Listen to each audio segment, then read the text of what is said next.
ಚಂದನ ಸುದ್ದಿ.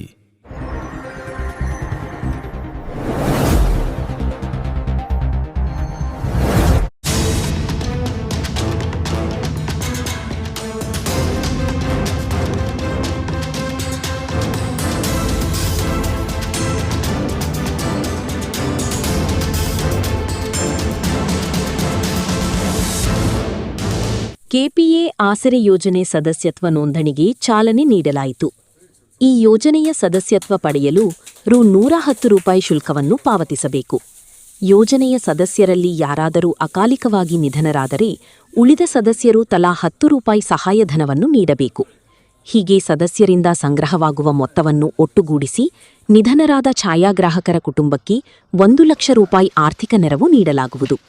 ಇದು ಛಾಯಾಗ್ರಾಹಕರ ಕುಟುಂಬಗಳಿಗೆ ಭದ್ರತೆ ಒದಗಿಸುವ ವಿಶೇಷ ಯೋಜನೆಯಾಗಿದೆ ಎಂದು ಕೆಪಿಎ ರಾಜ್ಯಾಧ್ಯಕ್ಷರಾದ ಎಚ್ ನಾಗೇಶ್ ಮಾಹಿತಿ ನೀಡಿದರು. ಕೆಪಿಎ ಆಸರೆ ಯೋಜನೆ ನೋಂದಣಿ ಕಾರ್ಯಕ್ರಮವನ್ನು ದಕ್ಷಿಣ ಭಾರತ ಫೋಟೋ ಮತ್ತು ವಿಡಿಯೋ ಸಂಘದ ಅಧ್ಯಕ್ಷರಾದ ಎಸ್ ಪರಮೇಶ್ ಉದ್ಘಾಟಿಸಿದರು. ಈ ಸಂದರ್ಭದಲ್ಲಿ ಮಾತನಾಡಿದ ಅವರು, ಛಾಯಾಗ್ರಾಹಕರ ಹಿತದೃಷ್ಟಿಯಿಂದ ಈ ಯೋಜನೆಯನ್ನು ರೂಪಿಸಲಾಗಿದೆ.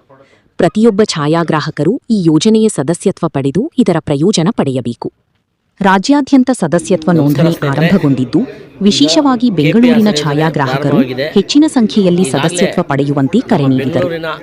ಕಾರ್ಯಕ್ರಮದಲ್ಲಿ ಹಿರಿಯ ಛಾಯಾಗ್ರಾಹಕರಾದ ಗುರುಶ್ರೀ ಶ್ರೀನಿವಾಸ್, ವಿಶ್ವನಾಥ್ ಸಿಂಗ್, ಕೆಪಿಎ ಉಪಾಧ್ಯಕ್ಷರಾದ ಎಚ್ಎನ್ ರವಿಕುಮಾರ್, ಜಂಟಿ ಕಾರ್ಯದರ್ಶಿ N Palani, PRO MS Shankar, ಕಚೇರಿ ಆಡಳಿತಾಧಿಕಾರಿಗಳಾದ ರವಿಶಂಕರ್, ಚಂದ್ರಶೇಖರ ಬೆಳಗುಂಬ, ಹಾಲಪ್ಪ, ಕೆಪಿಎ ನಿರ್ದೇಶಕರಾದ ರಾಕೇಶ್ ಕುಮಾರ್ ಟಿಪಿ, ಪ್ರಮೋದ್ ಗೌಡ, ಸಂಘಟನಾ ಕಾರ್ಯದರ್ಶಿ ಎಚ್ಎನ್ ತಿಮ್ಮೇಗೌಡ ಹಾಗೂ ಸ್ಟಾರ್ ಮುರಳಿ ಉಪಸ್ಥಿತರಿದ್ದರು.